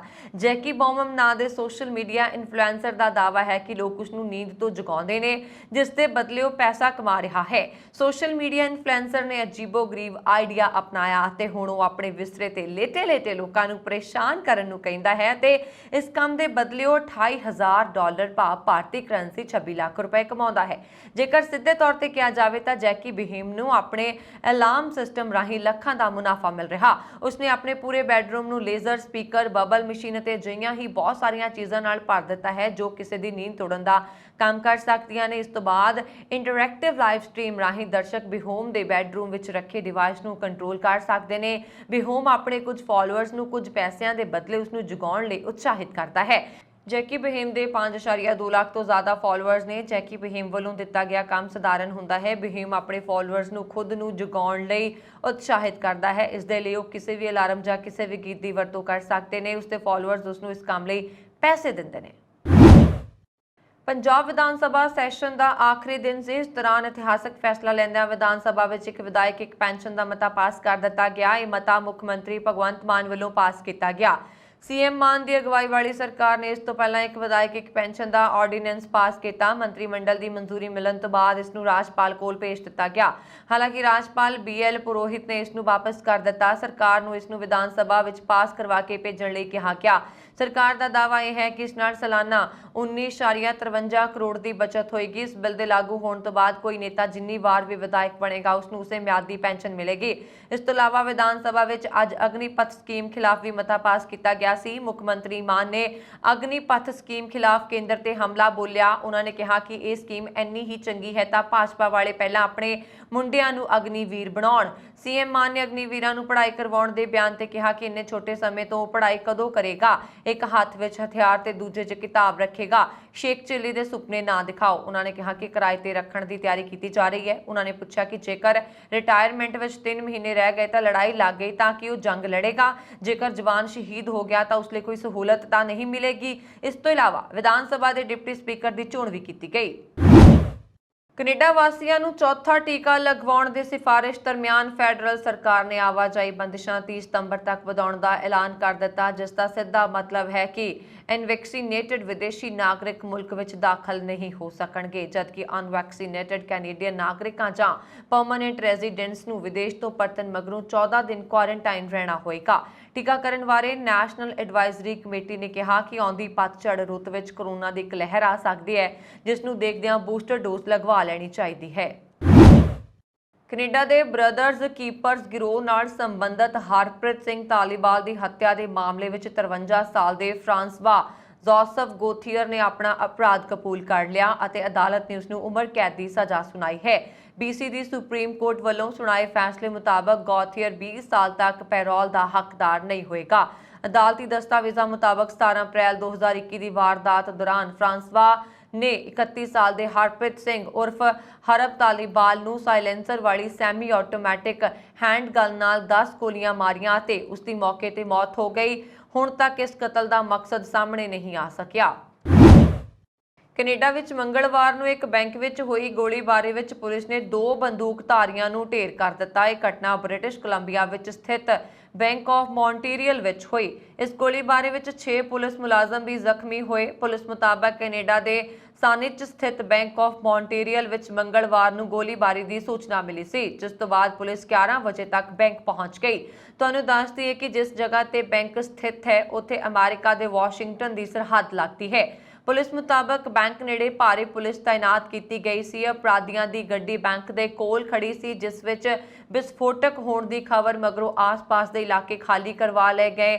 ਬੰਬ ਕਾਰਨ ਕਾਫੀ ਦੇਰ ਤੱਕ ਸੜਕਾਂ ਬੰਦ ਰਹੀਆਂ। ਸਾਨਿਚ ਪੁਲਿਸ ਦੇ ਮੁਖੀ ਡੀਨ ਰੂਥੀ ਨੇ ਇੱਕ ਨਿਊਜ਼ ਕਾਨਫਰੰਸ ਵਿੱਚ ਕਿਹਾ ਕਿ ਸ਼ੱਕੀ ਬੰਦੂਕਧਾਰੀ ਵੱਡੇ ਹਥਿਆਰਾਂ ਨਾਲ ਲੈਸ ਸਨ ਅਤੇ ਸ਼ੁਰੂਆਤੀ ਰਿਪੋਰਟਾਂ ਤੋਂ ਪਤਾ ਚੱਲਦਾ ਹੈ ਕਿ ਉਹਨਾਂ ਨੇ ਬੋਡੀ ਆਰਮਰ ਪਹਿਨੇ ਹੋਏ ਸਨ। ਇਸ ਗੋਲੀਬਾਰੀ ਵਿੱਚ ਪੁਲਿਸ ਨੇ ਬੰਦੂਕਧਾਰੀਆਂ ਨੂੰ ਢੇਰ ਕਰ ਦਿੱਤਾ, ਜਦਕਿ ਇਸ ਪੂਰੀ ਕਾਰਵਾਈ ਵਿੱਚ 6 ਪੁਲਿਸ ਮੁਲਾਜ਼ਮ ਜ਼ਖਮੀ ਹੋ ਗਏ, ਜਿਨ੍ਹਾਂ ਦਾ ਹਸਪਤਾਲ ਵਿੱਚ ਇਲਾਜ ਚੱਲ ਰਿਹਾ ਹੈ। ਦੁਨੀਆ ਦਾ ਸਭ ਤੋਂ ਮਸ਼ਹੂਰ ਨਿਆਗਰਾ ਫਾਲਜ਼ ਹੁਣ ਹੋਰ ਆਕਰਸ਼ਕ ਹੋ ਗਿਆ ਹੈ। ਝਰਨੇ ਲਈ ਇੱਕ ਨਵੀਂ ਸੁਰੰਗ ਸ਼ੁਰੂ ਕੀਤੀ ਗਈ ਹੈ, ਜੋ ਸੈਲਾਨੀਆਂ ਨੂੰ ਨਵੇਂ ਐਂਗਲ ਤੋਂ ਸ਼ਾਨਦਾਰ ਦ੍ਰਿਸ਼ ਪੇਸ਼ ਕਰ ਰਹੀ ਹੈ। ਇਸ ਵਿੱਚ 2200 ਫੁੱਟ ਲੰਬੀ ਸੁਰੰਗ ਚੋਂ ਲੰਘਦੇ ਹੋਏ ਸੈਲਾਨੀ ਉਸ ਦ੍ਰਿਸ਼ਟੀਕੋਣ ਤੇ ਪਹੁੰਚਣਗੇ ਜਿੱਥੇ ਸਾਹਮਣੇ ਤੋਂ ਪੂਰਾ ਫਾਲਜ਼ ਦਿਖਾਈ ਦੇਗਾ। ਲੋਕ ਇੱਥੇ ਕੁਝ ਸਮੇਂ ਲਈ ਰੁਕ ਵੀ ਸਕਦੇ ਨੇ। ਝਰਨੇ ਦੇ ਨਜ਼ਾਰੇ ਨੂੰ ਰੋਮਾਂਚਕ ਬਣਾਉਣ ਲਈ ਸ਼ੀਸ਼ੇ ਦੇ ਪੈਨਲਾਂ ਵਾਲੀ ਲਿਫਟ ਲਗਾਈ ਗਈ ਹੈ। ਇਹ lift Niagara park power station ਤੋਂ 180 ਫੁੱਟ ਹੇਠਾਂ ਸੁਰੰਗ ਨੂੰ ਲੈ ਕੇ ਜਾਂਦੀ ਹੈ। ਤੁਸੀਂ ਇਸ ਲਿਫਟ ਰਾਹੀਂ ਸੁਰੰਗ ਤੱਕ ਪਹੁੰਚੋਗੇ। ਇੱਥੇ ਦੱਸ ਦਈਏ ਕਿ ਨਿਆਗਰਾ ਘਾਟੀ ਦੇ ਦੱਖਣੀ ਸਿਰੇ ਤੇ ਵਹਿਣ ਵਾਲੇ 3 ਝਰਨੇ ਨੂੰ ਨਿਆਗਰਾ ਫਾਲਜ਼ ਕਿਹਾ ਜਾਂਦਾ ਹੈ। ਨਿਆਗਰਾ ਗੌਰਜ ਕੈਨੇਡਾ ਵਿੱਚ ontario ਤੇ ਅਮਰੀਕਾ ਵਿੱਚ ਨਿਊਯਾਰਕ ਦੇ ਵਿਚਕਾਰ ਦੀ ਸਰਹੱਦ ਤੇ ਫੈਲੀ ਹੋਈ ਹੈ। ਪਿਛਲੇ 1 ਸਾਲ ਤੋਂ ਕੈਨੇਡਾ ਵਿੱਚ ਵਰਕ ਪਰਮਿਟ, ਸਪਾਊਸ ਵੀਜ਼ਿਆਂ ਤੇ ਵਿਜ਼ਟਰ ਵੀਜ਼ਿਆਂ ਵਿੱਚ ਆਏ ਖੜੋਤ ਨੂੰ ਲੈ ਕੇ ਕੈਨੇਡਾ ਦੇ ਮੰਤਰੀਆਂ ਵੱਲੋਂ ਸਰਕਾਰ ਨੂੰ ਖਿੱਚਿਆ ਜਾ ਰਿਹਾ ਹੈ ਤੇ ਹੁਣ ਪਹਿਲੀ ਵਾਰ ਟਰੂਡੋ ਸਰਕਾਰ ਦੇ ਕੁਝ ਮੰਤਰੀਆਂ ਨੇ ਸਰਕਾਰ ਨੂੰ ਇਸ ਬਾਰੇ ਸੋਚਣ ਲਈ ਕਿਹਾ। ਇਸ ਦੇ ਜਵਾਬ ਵਿੱਚ ਵਿਦੇਸ਼ ਮੰਤਰੀ ਨੇ ਇਹ ਮੰਨਿਆ ਕਿ ਇਹ ਸੱਚ ਹੈ ਕਿ ਕੈਨੇਡਾ 'ਚ ਆਉਣ ਵਾਲੇ ਲੋਕਾਂ ਦੀਆਂ ਅਰਜ਼ੀਆਂ ਦੇ ਢੇਰ ਲੱਗੇ ਹੋਏ ਨੇ ਤੇ ਉਹਨਾਂ ਤੇ ਅਮਲ ਕਰਨ ਵਿੱਚ ਦੇਰੀ ਹੋ ਰਹੀ ਹੈ, ਪਰ ਸਾਡੀ ਇਮੀਗ੍ਰੇਸ਼ਨ ਭਰੋਸਾ ਦਿਵਾਉਂਦੀ ਹੈ ਕਿ ਇਸ ਸਾਲ ਦੇ ਸਤੰਬਰ ਤੱਕ ਵਿਜ਼ਿਟਰ, ਸਪਾਊਸ ਤੇ ਵਰਕ ਪਰਮਿਟ ਵੀਜ਼ੇ ਪੂਰੀ ਤਰ੍ਹਾਂ ਨਾਲ ਖੋਲ ਦਿੱਤੇ ਜਾਣਗੇ। ਸੰਸਦ ਵਿੱਚ ਟਰੂਡੋ ਸਰਕਾਰ ਦੇ ਇੱਕ ਮੰਤਰੀ ਨੇ ਵਿਦੇਸ਼ ਮੰਤਰੀ ਨੂੰ ਸਲਾਹ ਦਿੰਦੇ ਹੋਏ ਕਿਹਾ ਕਿ ਵਿਜ਼ਟਰ ਵੀਜ਼ਾ ਜਲਦੀ ਖੋਲਣਾ ਤਾਂ ਜੋ ਸੈਰਗਾਹ ਥਾਵਾਂ ਤੇ ਕੰਮ ਕਰਨ ਵਾਲਿਆਂ ਦਾ ਰੁਜ਼ਗਾਰ ਚੱਲ ਸਕੇ, ਕਿਉਂਕਿ ਸਰਕਾਰ ਕੋਲ ਵਿਜ਼ਿਟਰ ਵੀਜ਼ਿਆਂ ਦੀਆਂ ਫਾਈਲਾਂ 150 ਤੋਂ 170 ਦਿਨਾਂ ਤੱਕ ਇੰਤਜ਼ਾਰ ਕਰ ਰਹੀਆਂ ਨੇ ਤੇ ਇਹਨਾਂ ਤੇ ਅਮਲ ਅਤੀ ਜ਼ਰੂਰੀ ਹੈ। ਵਿਦੇਸ਼ ਮੰਤਰੀ ਨੇ ਕਿਹਾ ਕਿ ਸਟਾਫ ਦੀ ਕਮੀ ਕਾਰਨ ਇਮੀਗ੍ਰੇਸ਼ਨ ਲੇਟ ਹੋਈ ਹੈ ਤੇ ਉਹ ਜਲਦ ਇਸ ਪ੍ਰਕਿਰਿਆ ਨੂੰ ਮੁੜ ਲਈ ਤੇ ਲਿਆਉਣ ਲਈ ਯਤਨਸ਼ੀਲ ਨੇ। ਮੌਜੂਦਾ ਸਮੇਂ ਵਿੱਚ ਹਰ ਪੰਜਾਬੀ ਨੌਜਵਾਨ ਆਪਣੇ ਵਧੀਆ ਭਵਿੱਖ ਲਈ ਵਿਦੇਸ਼ ਜਾਣ ਦਾ ਚਾਹਵਾਨ ਹੈ, ਪਰ ਇਹਨਾਂ ਵਿੱਚੋਂ ਕੁਝ ਜ਼ਿੰਦਗੀ ਦੇ ਸੰਘਰਸ਼ ਨਾਲ ਜੂਝਦੇ ਹੋਏ ਮੌਤ ਦੇ ਮੂੰਹ ਵਿੱਚ ਚਲੇ ਜਾਂਦੇ ਨੇ। ਇਸ ਵਿਚਾਲੇ ਕੈਨੇਡਾ ਤੋਂ ਇੱਕ ਮੰਦਭਾਗੀ ਖਬਰ ਸਾਹਮਣੇ ਆਈ, ਜਿੱਥੇ ਇੱਕ ਪੰਜਾਬੀ ਨੌਜਵਾਨ ਦੀ ਕਰੰਟ ਲੱਗਣ ਕਾਰਨ ਮੌਤ ਹੋ ਗਈ। ਮਿਲੀ ਜਾਣਕਾਰੀ ਮੁਤਾਬਕ ਪਛਾਣ ਵਿਕਰਮ ਢਾਲੀਵਾਲ ਵਾਸੀ ਬਸੀਆਂ ਮਹੱਲਾ ਵਜੋਂ ਹੋਈ ਹੈ। ਦੱਸਿਆ ਜਾ ਰਿਹਾ ਕਿ ਵਿਕਰਮ ਪਿਛਲੇ 3 ਸਾਲੋਂ ਤੋਂ ਕੈਨੇਡਾ ਦੇ ਵੈਨਕੂਵਰ ਸ਼ਹਿਰ ਦੇ ਇੱਕ ਫਾਰਮ ਹਾਊਸ ਵਿੱਚ ਕੰਮ ਕਰ ਰਿਹਾ ਸੀ। ਇਸ ਸੰਬੰਧੀ ਜਾਣਕਾਰੀ ਦਿੰਦਿਆਂ ਮ੍ਰਿਤਕ ਦੇ ਪਿਤਾ ਹਰਚਰਨ ਸਿੰਘ ਨੇ ਦੱਸਿਆ ਕਿ ਫਾਰਮ ਹਾਊਸ ਵਿੱਚ ਵਿਕਰਮ ਜਦੋਂ ਮਾਈਕ੍ਰੋਵੇਵ ਵਿੱਚ ਖਾਣਾ ਗਰਮ ਕਰਨ ਲੱਗਿਆ ਤਾਂ ਉਸ ਨੂੰ ਕਰੰਟ ਲੱਗ ਗਿਆ, ਜਿਸ ਕਾਰਨ ਉਸ ਦੀ ਮੌਤ ਹੋ ਗਈ। ਵਿਕਰਮ ਦੀ ਮੌਤ ਦੀ ਖਬਰ ਮਿਲਣ ਮਗਰੋਂ ਪਰਿਵਾਰ ਵਾਲਿਆਂ ਦਾ ਬੁਰਾ ਹਾਲ ਹੈ। ਨਿਊਜ਼ੀਲੈਂਡ ਦੀ ਪ੍ਰਧਾਨ ਮੰਤਰੀ ਜੈਸਿੰਡਾ ਆਰਡਨ ਨੇ ਨਾਟੋ ਨੂੰ ਨਿਊਜ਼ੀਲੈਂਡ ਦੇ ਪਹਿਲੇ ਰਸਮੀ ਸੰਬੋਧਨ ਵਿੱਚ ਲੋਕਤੰਤਰੀ ਦੇਸ਼ਾਂ ਨੂੰ ਦ੍ਰਿੜਤਾ ਨਾਲ ਖੜੇ ਹੋਣ ਦੀ ਅਪੀਲ ਕੀਤੀ ਹੈ, ਕਿਉਂਕਿ ਚੀਨ ਵਧੇਰੇ ਜ਼ੋਰਦਾਰ ਢੰਗ ਨਾਲ ਅੰਤਰਰਾਸ਼ਟਰੀ ਨਿਯਮਾਂ ਅਤੇ ਮਾਪਦੰਡਾਂ ਨੂੰ ਚੁਣੌਤੀ ਦੇਣ ਲਈ ਤਿਆਰ ਹੈ। ਮੀਡੀਆ ਨੇ ਇਸ ਸੰਬੰਧੀ ਰਿਪੋਰਟ ਦਿੱਤੀ। ਦ ਗਾਰਡੀਅਨ ਨੇ ਰਿਪੋਰਟ ਦਿੱਤੀ ਹੈ ਕਿ ਨਿਊਜ਼ੀਲੈਂਡ ਨੇ ਹਾਲ ਹੀ ਵਿੱਚ ਸੁਰੱਖਿਆ ਅਤੇ ਦੱਖਣੀ ਪ੍ਰਸ਼ਾਂਤ ਵਿੱਚ ਬੀਜਿੰਗ ਦੀ ਵਧ ਰਹੀ ਮੌਜੂਦਗੀ ਤੇ ਆਪਣੇ ਸੁਰ ਨੂੰ ਸਖਤ ਕਰ ਦਿੱਤਾ, ਜੋ ਕਿ ਕੁਝ ਹੱਦ ਤੱਕ ਚੀਨ ਅਤੇ ਸੋਲਮਾਨ ਟਾਪੂਆਂ ਵਿਚਕਾਰ ਸੁਰੱਖਿਆ ਸਮਝੌਤੇ ਤੇ ਹਸਤਾਖਰ ਕੀਤੇ ਜਾਣ ਕਾਰਨ ਹੈ। ਇੱਕ ਸਿਖਰ ਸੰਮੇਲਨ ਵਿੱਚ ਜਿੱਥੇ ਨਾਟੋ ਨੇ ਪਹਿਲੀ ਵਾਰ ਬੀਜਿੰਗ ਨੂੰ ਇੱਕ ਗੰਭੀਰ ਚੁਣੌਤੀ ਵਜੋਂ ਪਛਾਣਿਆ, ਆਰਡਰ ਨੇ ਆਪਣੇ ਭਾਸ਼ਣ ਦਾ ਇੱਕ ਹਿੱਸਾ ਚੀਨ ਦੀ ਵੱਧਦੀ ਤਾਕਤਵਰ ਅੰਤਰਰਾਸ਼ਟਰੀ ਮੌਜੂਦਗੀ ਦੀ ਚੇਤਾਵਨੀ ਦੇਣ ਲਈ ਸਮਰਪਿਤ ਕੀਤਾ, ਜਦੋਂ ਕਿ ਜਵਾਬ ਵਿੱਚ ਫੌਜੀਕਰਨ ਵਧਾਉਣ ਦੀ ਬਜਾਏ ਗੱਲਬਾਤ ਅਤੇ ਕੂਟਨੀਤੀ ਦੀ ਮੰਗ ਕੀਤੀ। ਉਹਨਾਂ ਨੇ ਕਿਹਾ ਕਿ ਚੀਨ ਹਾਲ ਹੀ ਦੇ ਸਮੇਂ ਵਿੱਚ ਅੰਤਰਰਾਸ਼ਟਰੀ ਨਿਯਮਾਂ ਅਤੇ ਮਾਪਦੰਡਾਂ ਨੂੰ ਚੁਣੌਤੀ ਦੇਣ ਲਈ ਵਧੇਰੇ ਜ਼ੋਰਦਾਰ ਅਤੇ ਤਿਆਰ ਹੈ। ਇੱਥੇ ਸਾਨੂੰ ਉਹਨਾਂ ਕਾਰਵਾਈਆਂ ਦਾ ਜਵਾਬ ਦੇਣਾ ਚਾਹੀਦਾ ਹੈ ਜੋ ਅਸੀਂ ਦੇਖਦੇ ਹਾਂ। ਸਾਨੂੰ ਨਿਯਮਾਂ ਆਧਾਰਿਤ ਆਦੇਸ਼ਾਂ ਤੇ ਦ੍ਰਿੜ ਰਹਿਣਾ ਚਾਹੀਦਾ ਹੈ। ਕੂਟਨੀਤਿਕ ਸ਼ਮੂਲੀਅਤ ਦੀ ਮੰਗ ਕਰਨੀ ਚਾਹੀਦੀ ਹੈ ਅਤੇ ਮਨੁੱਖੀ ਅਧਿਕਾਰਾਂ ਦੀ ਉਲੰਘਣਾ ਦੇ ਵਿਰੁੱਧ ਹਰ ਸਮੇਂ ਬੋਲਣਾ ਚਾਹੀਦਾ ਹੈ ਜਦੋਂ ਕਿਤੇ ਅਸੀਂ ਉਹਨਾਂ ਨੂੰ ਦੇਖਦੇ ਹਾਂ, ਪਰ ਸਾਨੂੰ ਇਸ ਦਾ ਵਿਰੋਧ ਵੀ ਕਰਨਾ ਚਾਹੀਦਾ। ਨਿਊਜ਼ੀਲੈਂਡ ਦੇ ਪ੍ਰਧਾਨ ਮੰਤਰੀ ਦੇ ਭਾਸ਼ਣ ਦਾ ਜ਼ਿਆਦਾਤਰ ਹਿੱਸਾ ਕੂਟਨੀਤੀ, ਬਹੁਪੱਖਵਾਦੀ ਅਤੇ ਗੱਲਬਾਤ ਲਈ ਵਚਨਬੱਧਤਾ ਦੀ ਮੰਗ ਨੂੰ ਸਮਰਪਿਤ ਸੀ। ਭਾਵੇਂ ਕਿ ਅਮਰੀਕਾ ਅਤੇ ਹੋਰ ਪੱਛਮੀ ਭਾਈਵਾਲਾਂ ਨੇ ਰੂਸ ਅਤੇ ਚੀਨ ਤੇ ਆਪਣੀ ਸਥਿਤੀ ਨੂੰ ਲਗਾਤਾਰ ਸਖਤ ਕਰ ਦਿੱਤਾ ਹੈ, ਉਹਨਾਂ ਨੇ ਕਿਹਾ ਕਿ ਨਿਊਜ਼ੀਲੈਂਡ ਇੱਥੇ ਸਾਡੇ ਫੌਜੀ ਗੱਠਜੋੜ ਨੂੰ ਵਧਾਉਣ ਲਈ ਨਹੀਂ ਹੈ। ਅਸੀਂ ਇੱਥੇ ਇੱਕ ਅਜਿਹੀ ਦੁਨੀਆ ਵਿੱਚ ਯੋਗਦਾਨ ਪਾਉਣ ਲਈ ਹਾਂ ਜੋ ਕਿਸੇ ਨੂੰ ਵੀ ਉਹਨਾਂ ਨਾਲ ਸੰਪਰਕ ਕਰਨ ਦੀ ਲੋੜ ਨੂੰ ਘੱਟ ਕਰਦਾ ਹੈ। ਹੁਣ ਸੋਨਾ ਖਰੀਦਣਾ ਤੁਹਾਡੇ ਲਈ ਮਹਿੰਗਾ ਹੋ ਜਾਏਗਾ। ਸਰਕਾਰ ਨੇ ਅੱਜ ਤੋਂ ਭਾਵ 1 ਜੁਲਾਈ 2022 ਤੋਂ ਸੋਨੇ ਦੇ ਦਰਾਮਦ ਡਿਊਟੀ 5% ਵਧਾ ਦਿੱਤੀ ਹੈ। ਭਾਰਤ ਨੇ ਆਪਣੇ ਮੂਲ ਦਰਾਮਦਾਂ ਤੇ ਟੈਕਸ ਦਾ ਵਾਧਾ ਦਿੱਤਾ ਹੈ। ਸੋਨੇ ਤੇ ਦਰਾਮਦ ਟੈਕਸ 7.5% ਤੋਂ ਵੱਧ ਕੇ 12.5% ਕਰ ਦਿੱਤਾ ਗਿਆ ਹੈ। ਦੇਸ਼ ਵਿੱਚ ਸੋਨੇ ਦੀ ਮੰਗ ਮਜ਼ਬੂਤ ਬਣੀ ਹੋਈ ਹੈ। ਦੂਜੇ ਪਾਸੇ ਸਰਕਾਰ ਦਾ ਵਿੱਤੀ ਘਾਟਾ ਵੀ ਵਧਦਾ ਜਾ ਰਿਹਾ। ਇਸ ਦੇ ਨਾਲ ਹੀ ਦਰਾਮਦ ਬਿੱਲ ਵਿੱਚ ਲਗਾਤਾਰ ਵਾਧੇ ਕਾਰਨ ਵਿਦੇਸ਼ੀ ਮੁਦਰਾ ਭੰਡਾਰ ਤੇ ਵੀ ਅਸਰ ਪਿਆ ਹੈ।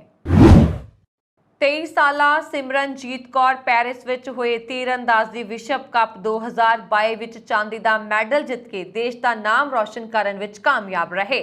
ਸੀਨੀਅਰ ਵਰਗ ਵਿੱਚ ਸਿਮਰਨਜੀਤ ਦਾ ਇਹ ਪਹਿਲਾ ਮੈਡਲ ਹੈ। 10 ਸਾਲਾਂ ਤੋਂ ਤੀਰਅੰਦਾਜ਼ੀ ਵਿੱਚ ਸਰਗਰਮ ਸਿਮਰਨਜੀਤ ਹੁਣ ਤੱਕ ਕਈ ਮੈਡਲ ਜਿੱਤ ਚੁੱਕੀ ਹੈ।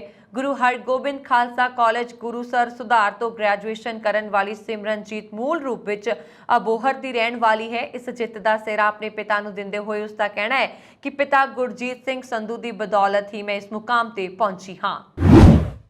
ਆਮ ਆਦਮੀ ਪਾਰਟੀ ਨੇ ਵਿਧਾਨ ਸਭਾ ਦੇ ਪਹਿਲੇ ਸੈਸ਼ਨ ਵਿੱਚ ਪੰਜਾਬ ਲਈ ਕਈ ਇਤਿਹਾਸਕ ਫੈਸਲੇ ਲਏ। ਪੰਜਾਬ ਦੇ ਮੁੱਖ ਮੰਤਰੀ ਭਗਵੰਤ ਮਾਨ ਵੱਲੋਂ ਇੱਕ ਵਿਧਾਇਕ ਇੱਕ ਪੈਨਸ਼ਨ ਦਾ ਮਤਾ ਪਾਸ ਕੀਤਾ ਗਿਆ ਤੇ ਇਸ ਤੋਂ ਇਲਾਵਾ ਅਗਨੀਪਥ ਸਕੀਮ ਖਿਲਾਫ ਵੀ ਸੈਸ਼ਨ ਵਿੱਚ ਪ੍ਰਸਤਾਵ ਪਾਸ ਕੀਤਾ ਗਿਆ। ਸੈਸ਼ਨ ਖਤਮ ਹੋਣ ਤੋਂ ਬਾਅਦ ਮੁੱਖ ਮੰਤਰੀ ਭਗਵੰਤ ਮਾਨ ਦਾ ਵੱਡਾ ਬਿਆਨ ਸਾਹਮਣੇ ਆਇਆ। ਉਹਨਾਂ ਨੇ ਕਿਹਾ ਕਿ ਮੁਲਾਜ਼ਮਾਂ ਨੂੰ ਪੱਕਾ ਕਰਨ ਲਈ ਖਰੜਾ ਤਿਆਰ ਹੈ। ਇਸ ਸੰਬੰਧੀ ਰਾਜਪਾਲ ਕੋਲ ਫਾਈਲ ਭੇਜੀ ਗਈ ਹੈ ਤੇ ਮੈਂ ਇਸ ਨੂੰ ਜਲਦੀ ਕਲੀਅਰ ਕਰਨ ਲਈ ਰਾਜਪਾਲ BL ਪੁਰੋਹਿਤ ਨਾਲ ਗੱਲਬਾਤ ਕਰਾਂਗਾ। ਉਹਨਾਂ ਨੇ ਕਿਹਾ ਕਿ ਪੰਜਾਬ ਕੈਬਨਿਟ ਵੱਲੋਂ 3 ਲੋਕਾਂ ਦੀ ਸਬ ਕਮੇਟੀ ਵੀ ਬਣਾਈ ਗਈ ਹੈ ਤਾਂ ਜੋ ਕੱਚੇ ਮੁਲਾਜ਼ਮਾਂ ਦੀ ਪੁਸ਼ਟੀ ਹੋ ਸਕੇ। ਮੁੱਖ ਮੰਤਰੀ ਮਾਨ ਨੇ ਕਿਹਾ ਕਿ ਕੱਚੇ ਮੁਲਾਜ਼ਮਾਂ ਨੂੰ ਪੱਕਾ ਕਰਨ ਲਈ ਬਿੱਲ ਪਾਸ ਕਰ ਦਿੱਤਾ ਗਿਆ ਹੈ ਤੇ ਇਸ ਲਈ ਜੇ ਸਾਨੂੰ ਹਾਈ ਕੋਰਟ ਵੀ ਜਾਣਾ ਪਿਆ ਤਾਂ ਜਾਵਾਂਗੇ, ਪਰ ਮੁਲਾਜ਼ਮ ਪੱਕੇ ਕਰਕੇ ਰਹਾਂਗੇ। ਇਸ ਤੋਂ ਇਲਾਵਾ ਜੇਕਰ ਲੋੜ ਪਈ ਤਾਂ ਵਿਧਾਨ ਸਭਾ ਦਾ ਵਿਸ਼ੇਸ਼ ਸੈਸ਼ਨ ਵੀ ਬੁਲਾਇਆ ਜਾਏਗਾ। ਉਹਨਾਂ ਨੇ ਕਿਹਾ ਕਿ ਕੱਚੇ ਮੁਲਾਜ਼ਮਾਂ ਦੀ ਪੁਸ਼ਟੀ ਲਈ ਜਿਹੜੀ ਸਬ ਕਮੇਟੀ ਬਣਾਈ ਗਈ ਹੈ ਉਹ ਮੁਲਾਜ਼ਮਾਂ ਨੂੰ ਪੱਕੇ ਕਰਨ ਦੇ ਰਾਹ 'ਚ ਆਉਣ ਵਾਲੀ ਹਰ ਕਾਨੂੰਨੀ ਅੜਚਨ ਨੂੰ ਦੂਰ ਕਰਨ ਦਾ ਕੰਮ ਕਰੇਗੀ। ਇਸ ਸਨ ਹੁਣ ਤੱਕ ਦੀਆਂ ਖਬਰਾਂ। ਮੈਨੂੰ ਵਰੁਣ ਕੌਰ ਮਾਨ ਨੂੰ ਦਿਓ ਆਗਿਆ। ਹੋਰ ਖਬਰਾਂ ਦੇ ਲਈ ਸਾਡਾ YouTube ਚੈਨਲ ਪੰਜਾਬ ਮੇਲ USA TV ਜ਼ਰੂਰ ਸਬਸਕ੍ਰਾਈਬ ਕਰੋ। ਸਤਿ ਸ੍ਰੀ ਅਕਾਲ।